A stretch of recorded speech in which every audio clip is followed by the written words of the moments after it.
It's 6:40 in the evening, and you are standing at a convenience store counter with a $5 bill already in your hand, an energy drink sweating in the other. A scratch ticket the cashier slides across the counter without looking up. $5. You don't think about it. Nobody thinks about it. $5 is the price of not having to decide. You scratch the ticket in the parking lot with a coin from the cup holder. Nothing. You knew it would be nothing. You drop it on the passenger seat with the other 3 from this week. Drink half the can and drive home. By tomorrow, you will not remember this happened. That is the entire point of $5. It is the exact amount that vanishes without leaving a mark. Now, hold that $5 in your mind, because this is a story about the same $5 every single day for 40 years, and about the 2 different people it quietly decides you will become. You are 25. It's the next evening. The same counter, the same cashier. This time, you don't reach for the ticket. You don't buy the can. You walk out with nothing in your hands, sit in the car, and open an app you downloaded the night before. You move $5 into an index fund. The whole market. One button. No opinion required. The screen says your balance is $5. It looks absurd. It looks like a child's bank account. You feel slightly stupid, like a man planting a single seed in an empty field and calling it a farm. There is no rush, no thrill, no number scratched off to reveal a win. There is just $5 sitting in something that owns a sliver of every large company on earth. You do it again the next day and the next. You set it to happen on its own, so you never have to feel the decision. So, the $5 leaves before you can spend it on something with a wrapper.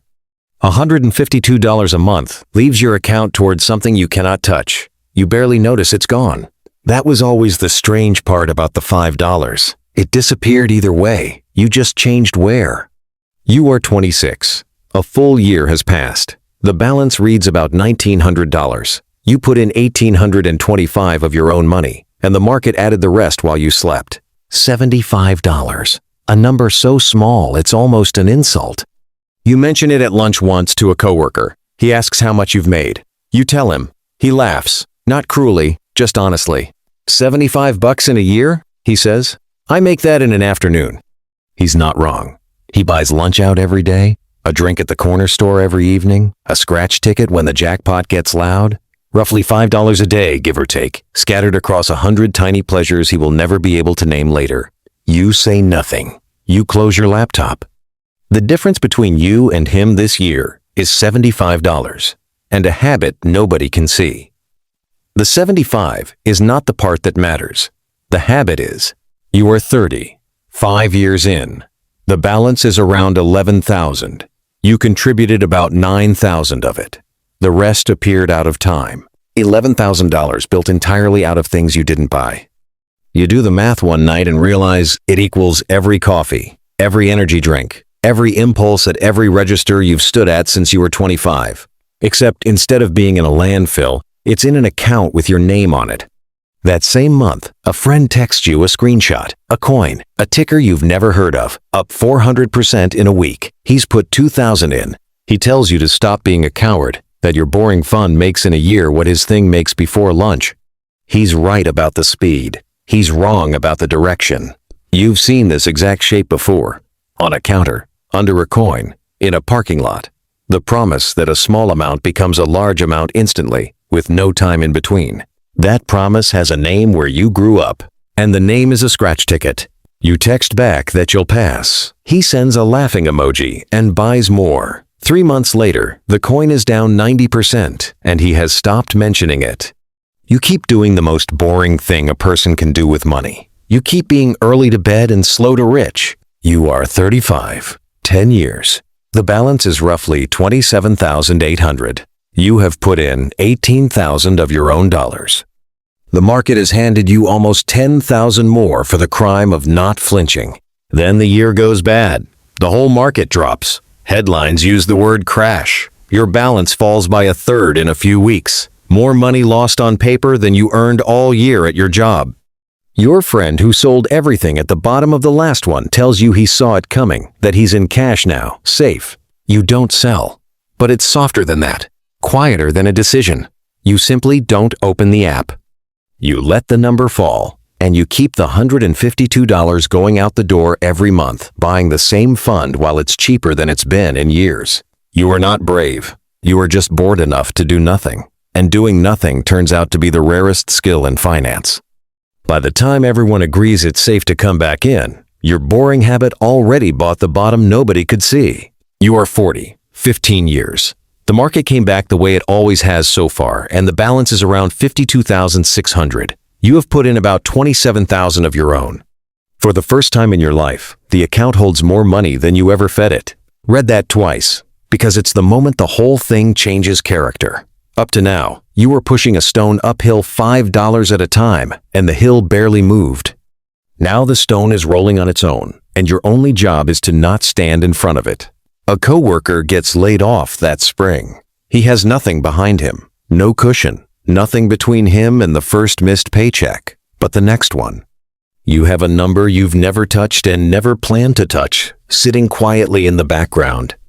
And for the first time, you understand the $5 was never only about some far-off retirement. It was always also a wall between you and the version of a bad year that ends in panic. You don't tell him about it. You buy his lunch and say nothing.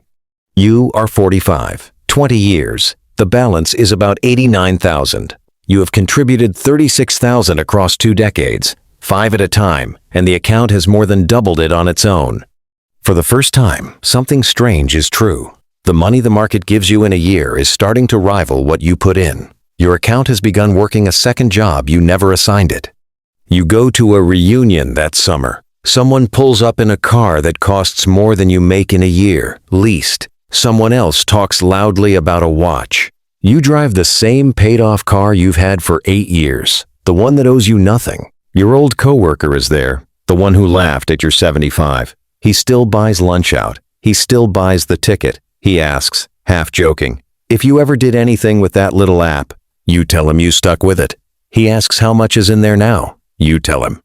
The table goes quiet in a way you didn't ask for and don't enjoy. You change the subject. The $5 was never loud. It was the one thing in the room that never needed to be. You are 50, 25 years. The balance is around $144,000. You have contributed about $45,000 in total, and the account has tripled it without asking your permission. You read the headlines differently now. They run stories about how most people your age have almost nothing saved, how a comfortable retirement is slipping out of reach, how the math no longer works for ordinary earners. You are an ordinary earner. You did the same job as the people in those headlines, made roughly the same salary, paid the same rent, sat in the same traffic. The only thing you did differently was refuse a scratch ticket and a cold can quietly for 25 years and route the difference into the most unremarkable fund in existence. Your friends, your age, talk about retirement like a cliff they're being marched toward.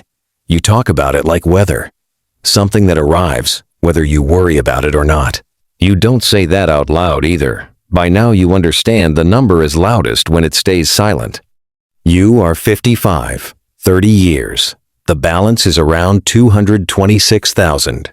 You've put in about $55,000 total across 3 decades in increments, small enough to lose in a couch. The other $170,000 was never yours to earn.